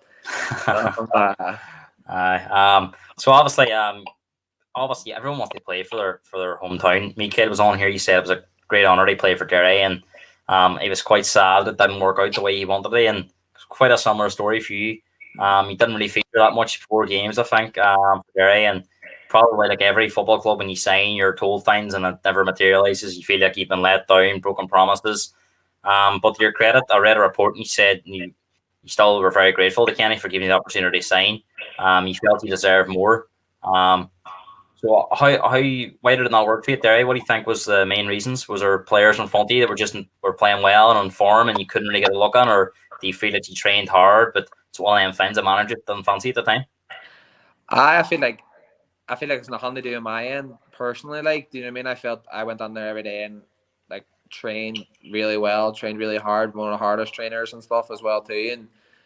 And I had a decent relationship with Kenny. In fairness, I was just on the bench a lot of times, and I feel like I should have been, if not starting, put on the game at least a lot more than I should have, than I was. Like, do you know what I mean? And like I made my debut against Bows, and we ended up we lost the first 2 games of the season, and then came on like made my debut against Bows and we won the match, and I ended up getting like man of the match or something as well too. And I was on team of the week, and I was like, fuck, this is brilliant. You know what I mean? And then we ended up playing Shamrock Rovers. The next game we got spanked 6-0, but I came off when it was like 2. Do you know what I mean? He ended up taking me off. They bring on an attacking player. I think it was Ronan Hayde at the time. He took me off and kind of went there 3.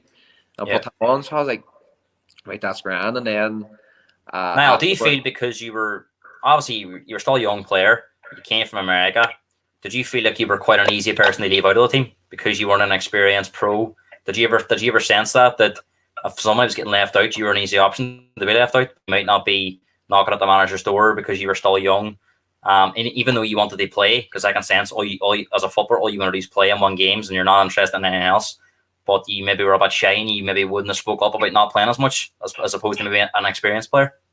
I mean, I feel like it's an easy excuse to say like, oh, you haven't been in the league or you haven't done this and done that. And yeah, I mean, I was young, but I wasn't young in a sense. I was young for like obviously being my first season in the league, like, do you know what I mean? But I wasn't young like playing wise. Do you know what I mean? Like I wasn't training every day and training against the players. So like, why could I not go out at the weekend and do the same thing? 100%. Which I feel like I easily could have done. Then, I mean, that year too, even you can see from the outside looking in, I was a bit mad. Like, players came and players went very regularly, a lot, like, you know, and it was very up and down. And I just kind of felt like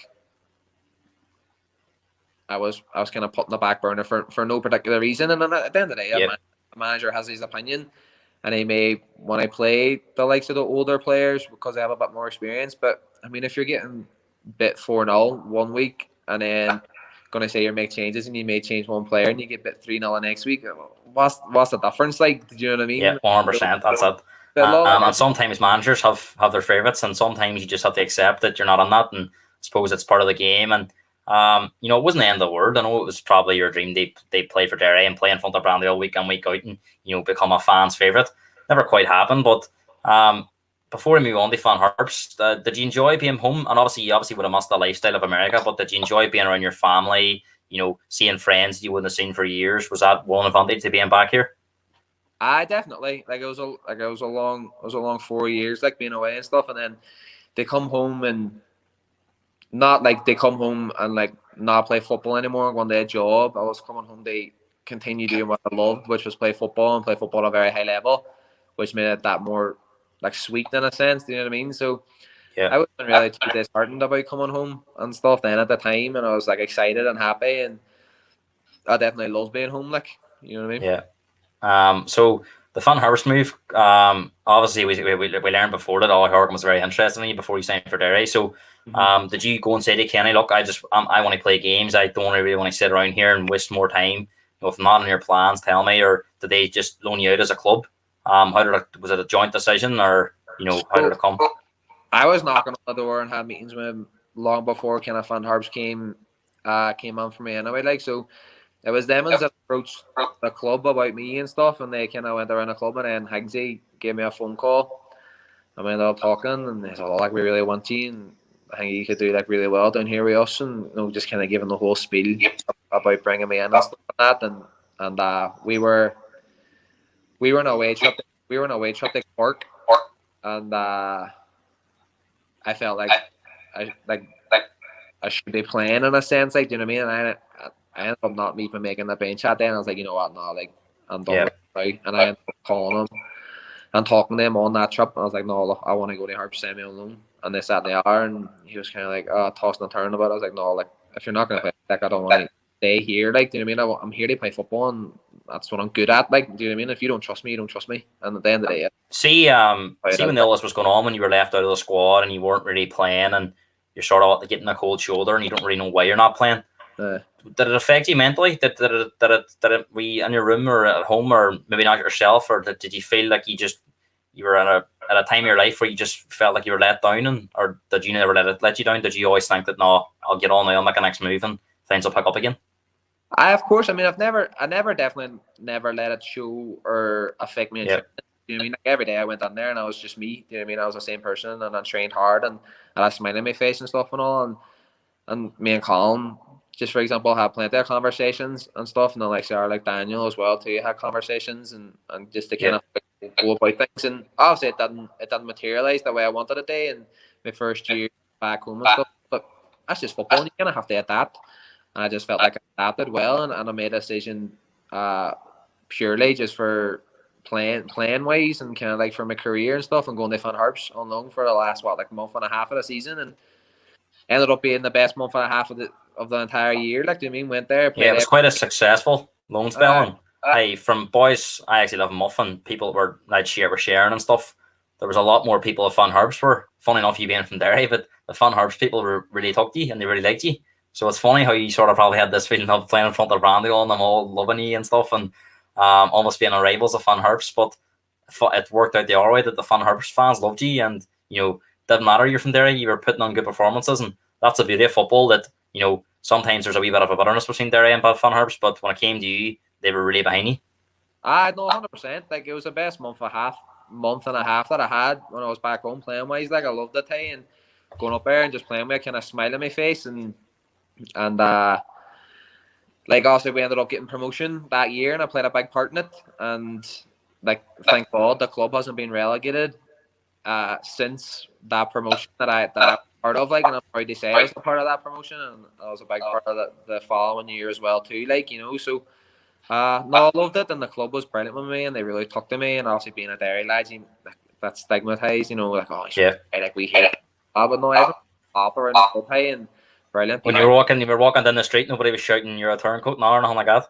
Nah. I may get like a few comments here and there on social media, like, but it's all about a banter, like, Oisin here's a big Van Harps fan. He was saying that he was in Daly Mount Park for the only goal he scored for Harps. I think he said he's a bit 4-5-3. It was a mad game. Can you remember that game? No, it was a bit of a mad match, and that we were 1-0 down, and I ended up scoring equalisers. The ball got played kind of like back in the box, and I remember, I think it was Daniel O'Reilly headed it over the goalkeeper, and it came off a bar, and I just trapped it first time, and then just slaughtered it under the goalkeeper's arms in the net, and took it like a natural number 9. In fairness, like, I mean, dust my shoulders down, like, but that was a bit of a mad match. It was just kind of like back and forth, and like a mistake here, mistake there, and then we ended up scoring like 3 bangers. In fairness, like, and just ultimately just like some kind of individual errors, and they were strong. They were strong at the time as well too. Like, they were pushing at the top, and they just ended up turning it over. Like, but it was a bit of a mad game, in fairness, like. Yeah. So when the permanent move came about with Van Harps, it was a no-brainer. You were happy there. They loved you. You loved playing. You were happy, and that working with Ollie, was Ollie a great coach for you? Did you really learn a lot from him? No, Ollie and Hixie were brilliant from day one. And obviously then the chance then to stay in Premier League football, was a no brainer. Like, and obviously like a club too that's kind of like more or less on your doorstep, like just 45 minutes up the road, like was something that I definitely kind of like that I took to, and the club took to me as well too. And they had a lot of core players coming back and stuff, like, so it was kind of like like you said, it was a no brainer to kind of go back up there and play a significant role, and thankfully I did do that, like, and I enjoyed every minute of it. Yeah, and then obviously February 2019. Now, it was a real tragedy. For anyone who doesn't know, Niall's mother passed away from a rare form of cancer. It was quite sudden. Niall will tell you about it now in a minute. We're just off camera there. Before we come on, my mum knows Niall's family quite well, and she was talking to your mum 6 weeks before at Paul Lugre's wake, and she had saying about her sore back and stuff. So now, how did it all come about publicly, or not publicly, but privately within your household about the cancer? And there was much time after that between your passing away. And how did this affect you? And at this stage, obviously family comes first. But did you get loads of support through the football and with Fun Harps? I know 100%. I mean, Fun Harps were brilliant from whenever I kind of shared that information with them, like, you know what I mean, like giving Ali a ring and kind of like explaining them the situation, and he was like, you know what, now, like don't worry about anything, like, stay there with your family, don't worry about us, like, we'll be here if you need anything, just I'm on the other side of the phone and things, like, so obviously it affected me hugely, like, you know what I mean, and it still affects me today, you know what I mean, it's still kind of 2 years there, it's still hard to kind of gather together, like, and yeah, it was kind of like just a whirlwind of like a month and a half of fitness, like just kind of coming back from being married, and then the January, obviously, me Paul was like really sick for like 6.5 years, and that was kind of inevitable in a sense, and it just came around a time, and my mom, like a week later after we put Paul to rest, my mom ended up just kind of like out of the blue, in fairness, like just like really just severe back pain and leg pain, and we just thought it was like kind of like a trapped nerve or this, that, and the other. So we took her to the hospital and they admitted her. And like after a week of testing, they kind of came back and sat us down in the room and just said, "Well, like your mom has cancer, but she's had cancer for the last year and a half without us knowing." And we were just like what? Like mom is like run. Like my mom is part of a running club, and she did like a half marathon and 5Ks like during this while she had cancer. Like, so it's like, it's hard to wrap your head around. Like, it shows you how tough she was. Like that, this wasn't affecting her or anything like that. Just testament there. No, 100%. She's the strongest person they ever know. Like, do you know what I mean? And it was just kind of one of those things. Like, obviously, everyone was distraught and stuff. But I wouldn't be really ashamed to say it. Like, I'm hard. I'm a hard person on myself when it comes to emotions. Like, do you know what I mean? I think I've probably cried twice since my mom has passed away. Do you know what I mean? The day she passed away and the day we put her to rest. Like, do you know what I mean? That's just kind of how I am. And I was very kind of like, oh, like she has cancer. Like, okay, so like people beat cancer all the time. Do you know what I mean? Like, what's the next step? When there was this happened. But unfortunately, for her, it was like a form of stomach cancer, and it was rapid, and we kind of really know that. And so, like, it was 1 week she had cancer, and then the next week it spread their spine, and we thought it might have been different cancers, ended up being the same. A week later, spread their brain, and then a week later she passed away. So within the space of 5 weeks, you're like mommy's 100%. Just buried her older brother, who's a year older than her, and then 5 weeks later, like, you're putting your smaller to rest. Like, you know what I mean? Yeah.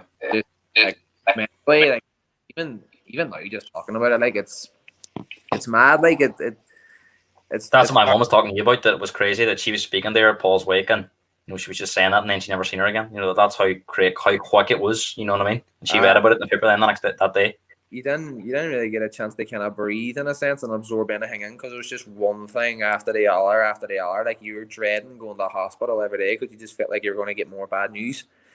Do you know what I mean? Like, so it was just one of those things. And even now, like I have my good days and my bad days, and obviously like football at the time as well too was I wouldn't say it was a lifesaver, like, but it was something they kind of take my mind away, and I probably went back a wee bit sooner than I probably should have. I probably waited about 2 weeks. I was like, you know what, no, like, I need to get out of this house. I need to get back to doing something. Do you think that your mum as well, was you sort of think in her mind that she'll want me back now? She'll not want me sulking for a couple of months. She'll want me back playing, back doing what I love, and carrying on her legacy in that way? Because I think you spoke about it in the video that we were talking about to Sean in a while, but like you said, she was your strength, your best friend. She was your motivation in life at times. So do you think that was, you almost carried on what she would have wanted you to do? I feel like it. Like, I feel like going back to like me emotionally and kind of like mentally and stuff, I didn't really know how to cope with, and I still probably don't know how to cope with. I just felt like I kind of like just dove myself into football and just kind of kept myself to myself, and just tried to kind of like train and perform and just kind of not think about it and just kind of like push it away, which I probably shouldn't have at the time. Like, do you know what I mean? And things like theirs, but but no, like I think she definitely would have wanted me to kind of like keep playing football, and she said that to me, like she's like, don't stop doing what you're doing if anything happens and this that and the other and things, like so no, like I try every day kind of like do my best to make her proud, like, and I mean, I definitely like dedicate like how I play now and kind of my career, and hopefully my career continues to go upwards, like, do you know what I mean, and gradually. I know, I'm sure she's always been proud of you and immensely proud since she's passed it. You've just went from strength to strength. You've not let it, and most people would let it get to them and use it as an excuse to maybe go on their curl up on their ball and make excuses. Whereas you've just took it in your stride, and obviously it's never easy. You're still young. You're only a couple years older than me, and they lose your moments at such a young age is never easy. And it can have a massive effect. But obviously you've almost let it be a strength and a motivation for you to keep going and keep going. So I mean, anyone that's watching and anyone does go on to watch this back, it's going to be even more credit, more respect for you. So did you go on to finish the season with Fan Harps then? And then how did it go from there? Because when I was actually searching, I'm not sure, how did you, obviously you went back then and they play. Did you go back and finish with Harps? So I ended up going back in with Harps and also playing, and like I was playing quite regularly, in fairness, like I'll say I was in every game starting, in a sense. I was kind of in and out of the game, and I think I kind of did that on purpose as well too, just from a mental side, like, you know what I mean? But I was in and out, and I was playing as much as I felt I probably needed to play, and it just felt nice being back there. And obviously we ended up staying up that year as well too, and within the months of that, obviously, like, me and my wife were doing like our green card process and things like that, because I always had it in my mind I wanted to go back to America, and stuff like. And obviously that would have been a tough decision, but I knew I wanted to go back, and that's where I wanted to be, and she wanted me to be back there as well too, and it was tough to leave the family, like, but I so when the decision long before, like. So when the move from to Tucson, did you get offered to stay at Fan Harps? Did they offer you a contract and you said no? Then you went to Tucson, or how did it work at the time? So I would say, like, at the end of the year, like probably about 2 weeks after the season, I obviously kind of give me a call and said, "No, like, what's your plans? What are you doing?" Because obviously I kind of knew about my wife and being married in America and stuff, and I was like, "Well, Ollie, like, I'm gonna be getting my green card here soon, like, do you know what I mean? And I want to go back to America." And just obviously, like, I thanked me, I thanked him, and just kind of like just wished each other the best and stuff, on their own separate paths and stuff, and just kind of left it at that. And so you were going back to Arizona, which you loved as well, which made it even better. So did you have all offers from different teams, or was it just them that you and it was an easy decision because you loved Arizona? And when you were done to sign for them, from what I can see from videos and reports, they absolutely idolized you at Tucson. I mean, did you love playing for them as well? Obviously, like, being back in Arizona was a big plus, from being back kind of close to the missus, his family and stuff, and especially for her as well too. Like, it was a big plus, because she has sacrificed a lot for me as well too. We my career and traveling with me and this that, and the other, like, so I definitely played a big part with her as well. But I mean, I think just for them, kind of like it's just an Irish international coming over and playing in League Ireland and this that and the other, like, it was just like a big story for them in a sense, like, and I just kind of just it was Tucson were a USL 1 team, so they were just the low division you're on now. So was the standard was it a bit of a step down in terms of playing standard? So I was actually supposed to sign with, I was signed with, like, so Phoenix Rising, which is they're on my league here now in the USL Championship, which is the one below the MLS in this country. So it's very high level, like, it's beyond par with the League of Ireland, if not probably like a little bit higher than the League of Ireland, like, with the players, the player pool that's here, like, so I was signed with them, but green card, and then obviously the pandemic happened and this that and the other, like, I was kind of like, I may have had to be an international, take an international spot, and Phoenix didn't have one. So Tucson was their partner club, and also they played in the league below.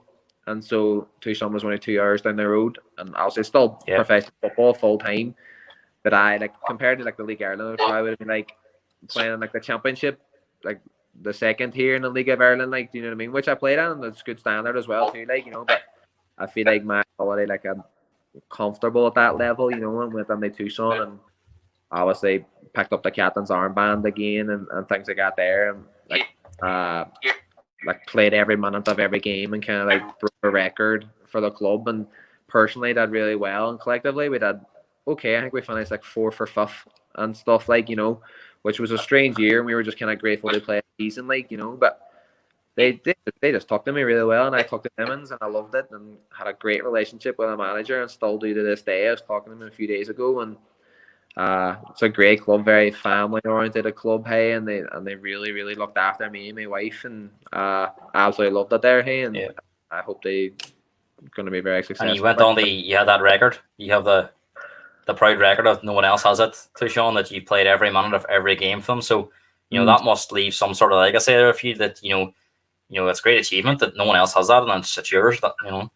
No, definitely. Like at the banquet at the end of the year, like I got like a reward for it and stuff and all, and I got voted like the club MVP and player of the year and stuff like that there. Do you know what I mean? And it was good to have all those personal accolades and stuff, and obviously like to be a part of just any club in general, to be a part of any club's history. Personally, obviously it's a big honor. Like, you know, it's always something I say I did. I can always carry it with me. No, so no, I'm grateful for it, like, definitely. The location as well made it quite difficult for you as a team, because I was reading that, you know, the away games, the start of the season, I think the first 5 or something were away from home, and I think you said the closest was like a 2-hour flight from here to Dallas. The rest of them were even longer. So do you think that had an effect on where he's finished that season? Because I think he's went on to finish quite strong and just missed out on the playoffs, was it?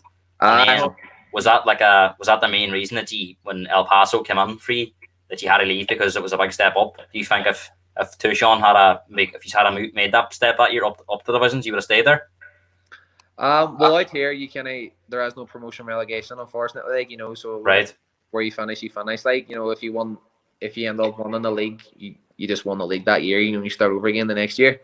But like going back to what you said, that definitely played a big part, I feel like, in where we finished. Like after travel, I mean, huge country, like, you know what I mean? So like you're traveling, say 6 hours, then away game, so you're away 3 days, and you come back and train for like 2 or 3 days, and then you're way off again across the country. Did you feel like exhausted mentally and physically? I know it takes a toll on the body, like, you know what I mean? And definitely, and then going on having to perform. And it's not they say we went out and got blew away in all these games. Like, we should have won a lot of these games, and it was kind of more like personal errors, and we kind of had a young team as well too, and it was kind of getting used to a lot of them were just like first year professionals and stuff, like, you know. So I was only 24 coming 25 at the time, and I was one of the more experienced players and kind of like senior heads in the team in a sense, which is weird to say, like, you know what I mean? But that's just kind of like how the year was. So obviously, like, you have to sign kind of who you have to sign financially and stuff, like, you know. But we finished very strong, and personally I had a very, very, very strong year, and I had at the end of the season I knew halfway through the season I wasn't going to stay. Like, I was too comfortable there. Like, there's no games I ever went on them was like, you know what, I struggle. As you said, you need to get tested, and you weren't getting tested at that level. And me and my agent kind of knew that, and he was getting a lot of phone calls during the year. Just, I mean, I had the highest passing accuracy of the entire league out of every player. In every position in the entire league. So that's another accolade I really had, and I was really proud of. And I would say, but you almost feel like you were getting too many accolades. In terms that it was just too easy. I don't think you can have too many accolades, hey, but obviously El Paso came knocking on the door very early, and obviously I knew them, and they're a relatively new club. This is their third kind of like full year, but they've been the 2 Western Conference finals and narrowly missed out last year in penalties and stuff, and it was kind of like a no-brainer to come here. Like, the style of play they play, the high press, ball retention, everything. And they fought very highly of you as well, because Mark Lowry was saying that he thought you were the best centre back in the USL 1, that they were getting a top player. So I think it wasn't just you. Obviously, the Lura playing in that higher league, just below the MLS, was big. But obviously, they felt that they were getting a really, really good player as well. So I and then you're moving again to go to Texas. So is that quite another big jump in terms of where you're living now compared to Arizona?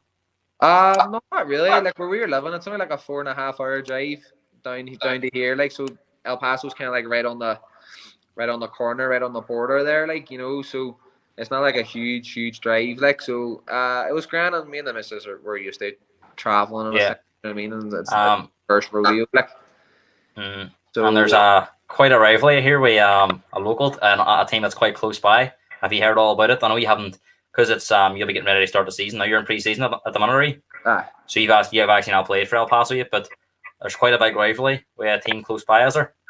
New Mexico United. Yeah. So they're also like close by. They're 4 hours away. Like, do you know what I mean? In the next state, like, but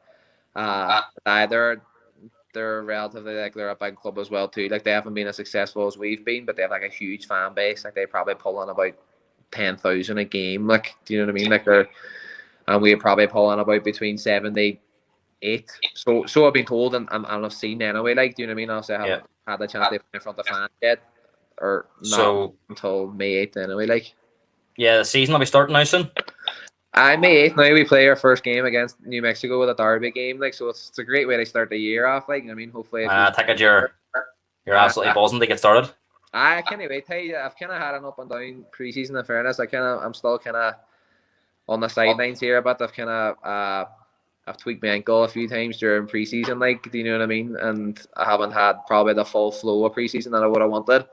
So I'm fighting fitness at the minute. Like, they try and get ready for that game as best as I can, and may or may not make it. Like, you know what I mean? But I'll definitely kind of. I'm sure you'll be doing whatever you can, like on the pitch for that game. Because I was listening to that podcast with your new team to El Paso, and I could tell you were a man ready to go. And you're definitely looking forward to this test of playing in the USL Championship. I'm watching the game. There's no promotion. You can't get even if they won the league. There's no MLS promotion, no. Not in this country. So that if you're the last team in the MLS, you just start over again the next year. There's no relegation down to Ulster where there's no promotion up to them. Unfortunately, like hopefully someday it will be, but just financially, it's not stable enough for like clubs to do it. Yeah, is that the dream then now for you? They play in the MLS. Would that be something that you'd like to do now? Obviously you'd love to play. You're a big United fan. You'd love to play for Man United, but realistically, yourself, it's probably unlikely. I know you'll keep trying anyway, but the playing in the MLS isn't so far away. Do you feel that if you do well now at El Paso, and obviously you're under contract, so I'm not expecting you they say too much, but obviously, is it something you dream about and you'd love to make happen before you do hang up the boots? Of course. I mean, it's me personally. I always want to play at the highest level wherever I'm at. Like I played the highest level in college. I played the highest level back in Ireland, and ultimately, like I want to play at the highest level here in America too. It's just kind of like a personal thing that I've set, like a personal goal that I've set for myself. Do you know what I mean? And obviously, like El Paso's a huge club, and a lot of big players that like are in our squad and have been around the place and playing in big leagues around the world. So I feel like I'm at like the next stage now where I have to prove myself here, and hopefully I have a good strong 2 years here, and then ultimately then you never know what kind of like doors will open. You know what I mean? And if someone comes knocking, you're like any footballer will admit it, they're always going to listen. Do you know what I mean? 100%. Sometimes they may come knocking and it may not be the right move, and you may have to turn it down. But I'll always listen. I'll always listen to the opportunities and stuff, and it's definitely something that I want to achieve and say that I did it, and that is a goal of mine. But first and foremost, I'm definitely focusing on El Paso and definitely bringing. Do you feel the trophies are coming this year with El Paso? You feel like you've said they've had a couple of good years now. Do you think this is, and obviously you coming on as well, that could be a wee bit of extra difference to get them over the line this year? I hope so. Like we have a very all that it's just definitely the strongest team, and they've been so successful the last 2 years, and they've recruited very, very well this year, and trophies is definitely on the agenda, and we're not shy to say that, do you know what I mean, especially after coming so close and stuff, and obviously not being a part of that, and a lot of core group is back who have been a part of that, and then adding additions like myself and a few other big names as well too, so they're going to put more fuel at the fire, so we're not. And there's another from your name as well at El Paso. Richie's over there as well. Richie Ryan. He's been a huge help. Obviously having another Irish lad on the team is, it gives you kind of that comfortableness. You know what I mean? Like Yep. you can kind of relate to a lot of things and stuff, and kind of have conversations that you might not be able to have with other people and stuff, like, you know. So no, it's been a big help. Yeah. Just before you go now, because it's been a pleasure to do this. We few questions just from people that have got in contact. First one is who would want a game of 1-on-1 between you and Colin? That's an easy question to me, of course. Like, Colin doesn't have a pace. He might have a wee bit of ball control on his feet, like, with the pace. He's never had the pace, like, and he'll admit that too. Aye. Who was the best player you ever played with?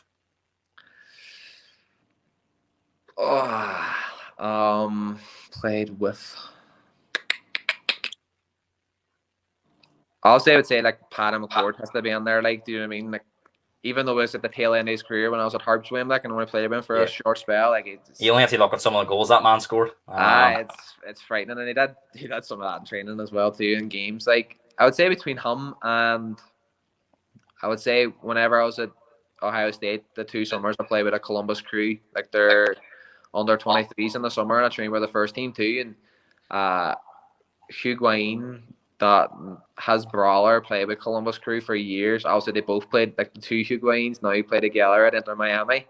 Yeah. But the older Brawler, I played with him and trained with him, and technically he's frightening. Like, his touches. Is there anybody that you've ever? I know you've been quite good in terms of you've always been one of the best players in the leagues in some of these leagues you played on. Is there anybody you ever come up against where you thought, don't fancy playing against him today?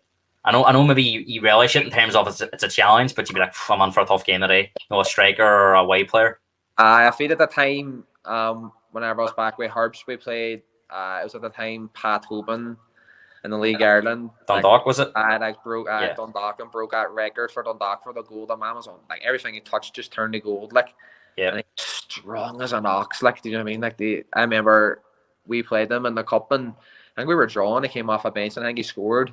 But I played against him probably like 3 or 4 times, but that I remember, like, that significant time, like, he only came off a bench for probably like 20 minutes, and that was the first time I played against him, and I just bounced off him. Like, he's just small and stocky, and, like, I was like, I'm on for a rough 20 minutes. Like, you know what I mean? It was on fire that year, like, do you know what I mean? And it was a tough player to play against. Who was the best coach you ever worked with, or is there anyone that sticks out? I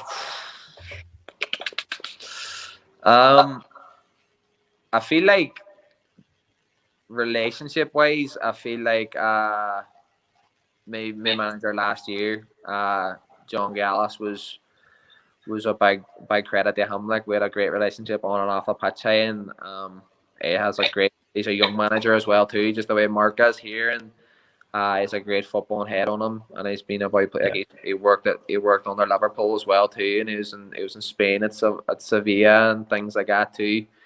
So he's been in kind of like those environments, like, do you know what I mean?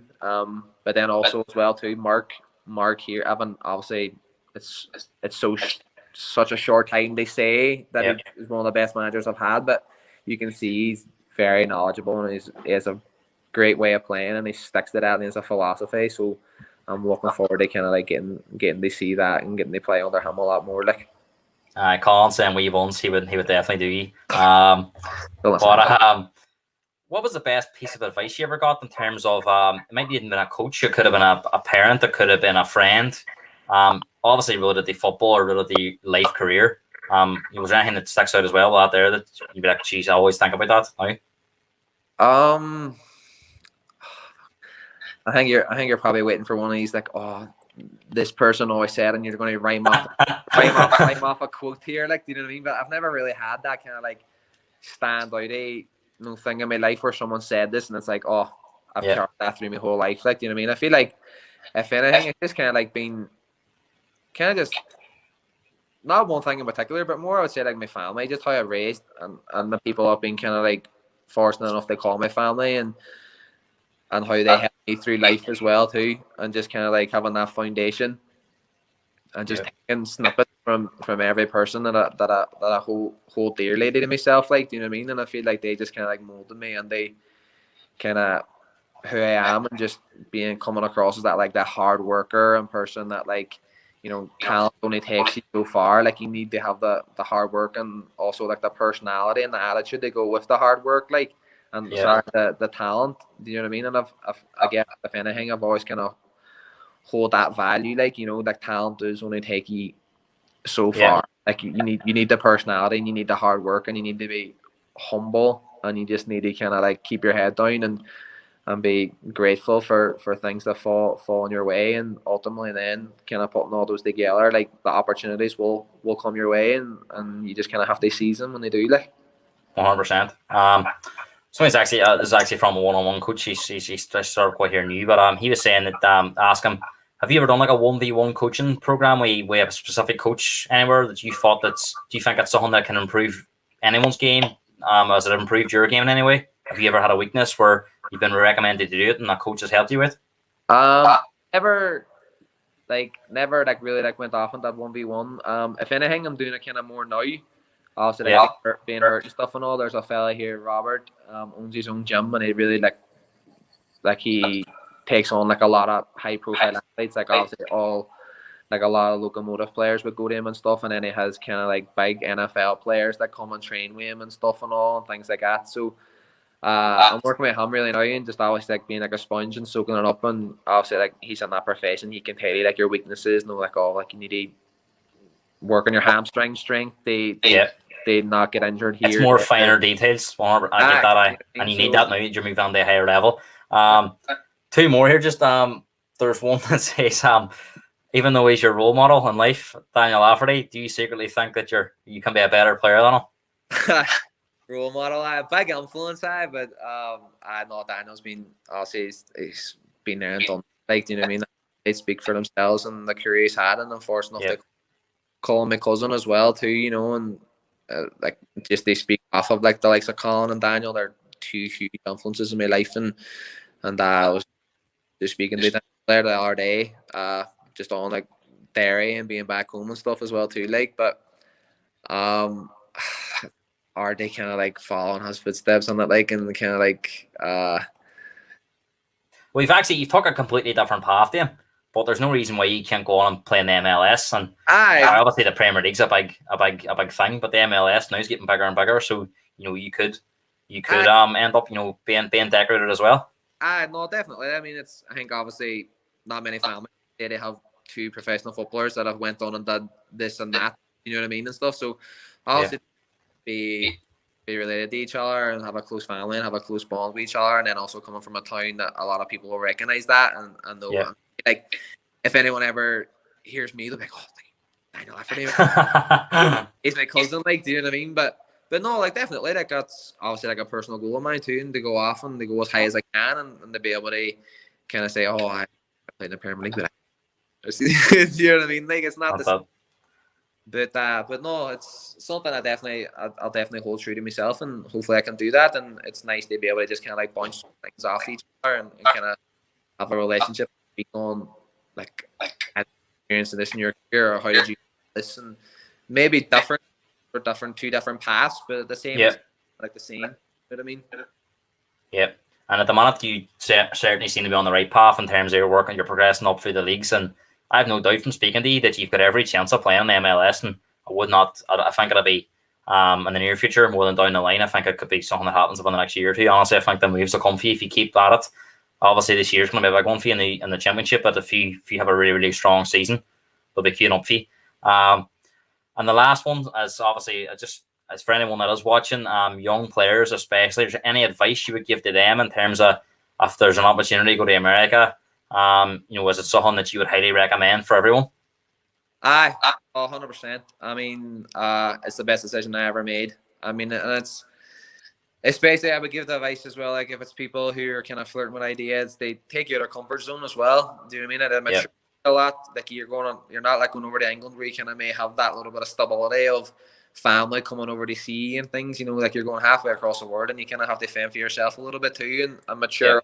Grew up, and it's definitely it helped me massively do that, like, and that also as well on the pitch and like my personality too. So like I would give that advice to any young lad or young footballer that's flirting with an idea. They go give it a go, and Hey, I'm always ears as well too. If any of the lads ever wanted to like give me a text and stuff, and kind of like look at the idea of it and stuff as well too, I'd be more than happy they share my opinion with the people, like, you know. Yeah, Colin Cahoon, coach of Derry City, is just saying good to see. Always worked hard and deserve all the success you've had. And I echo that. I don't know you personally, just from this, just obviously been chatting and lead up this, but you're the way you present yourself, the way you speak, you know, you live and breathe football, and you just always want to play. You're not interested. As you said, the money's great if it comes, but you're not interested in that. You just want to play. That time when you were at Derry, you could have just been happy to sit there and I'm a Derry City player, but you wanted to go and play. You made that move to Fan Harps, which is brave to go there, and then it worked out. It worked out for the better, and you go on to America again, and you're everything seems to be going the right direction for you. As we said, with everything that happened as well in 2019. So, it's a real honor for me to sit here with you and just share the last 2 hours, because it's hard to believe it's been nearly 2 hours, because I've really enjoyed it, and I think as well you've enjoyed it.